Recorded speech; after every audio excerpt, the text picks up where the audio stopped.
ராயன் திரைப்படத்தை பொறுத்த வரைக்கும் ஓரளவுக்கு நல்ல ஃபர்ஸ்ட் ஹாஃப். செகண்ட் ஹாஃப் அதை விட கொஞ்சம் டல்லான செகண்ட் ஹாஃபாக தான் படம் எடுக்கப்பட்டிருக்குது. ஒரு முறை கண்டிப்பாக இந்த திரைப்படத்தை வந்து நம்மளால் பார்க்க முடியும். தனுஷ் அவர்கள் ஒரு நடிகராக மிக அற்புதமாக வந்து படம் நடிச்சு முடிச்சிருக்காரு. ஒரு இயக்குனராக ஓரளவுக்கு தான் ஜெயிச்சிருக்காரு.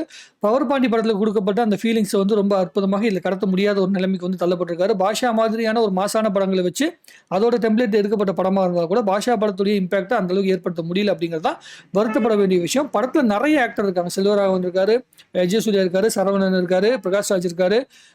நிறைய ஆர்டிஸ்ட் இருந்தால் கூட அவங்க எல்லாருக்குமே ரொம்ப அழுத்தமான கேரக்டரைசேஷன் வந்து கொடுக்க முடியல. விஜயசூர்யாவுக்கு அந்த அளவுக்கு அழுத்தமான கதையம்சம் படத்தில் வந்து இல்லை. ஆனால் கேரக்டர் பெரிய கேரக்டர் அந்த அளவுக்கு அவர் வேலை பண்ணுறதுக்கான ஸ்பேஸ் அவருக்கு வந்து கிடைக்கல.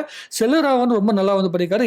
ரஹ்மான் வந்து பேக்ரவுண்ட் மியூசிக்கில் ஓரளவுக்கு ஜெயிச்சிருந்தாலும் பாடல் மூலமாக ரொம்ப பேசப்படலாம். ஆனால் வந்து பேக்ரவுண்ட் மியூசிக்கில் அந்தளவுக்கு அழுத்தமாக கொடுக்கப்படலை. தனுஷ் அவர்கள் இதை விட பயங்கரமான பேக்ரவுண்ட் மியூசிக்கில் ஆல்ரெடி பண்ணதுனால ரொம்ப கொஞ்சம் நல்லா தான் இருக்குது. பொதுவாக பார்த்தீங்கன்னா படம் ஒரு ஆவரேஜான படமாக தான் இருக்குது.